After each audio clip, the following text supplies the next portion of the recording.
We're probably going to look at the best interest of the child. We'll look at the offense. We're going to judge everything individually. You've probably heard of zero tolerance policies.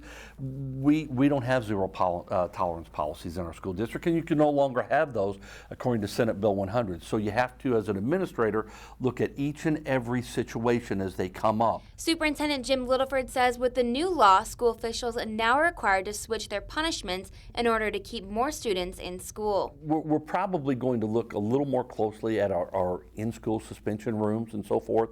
I think it's more effective for most of the students to have an in-school suspension. In fact, if you talk to a lot of students sometimes, if you give them a choice between in-school suspensions and out-of-school, they'll probably take the out-of-school suspension.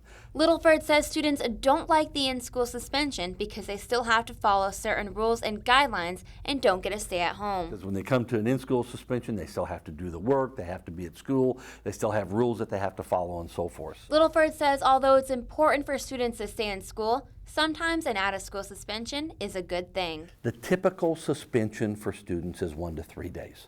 And most generally that's a time for those students to get themselves back on track, perhaps cool down, perhaps get a chance to get parents in to look at ways to rectify the situation.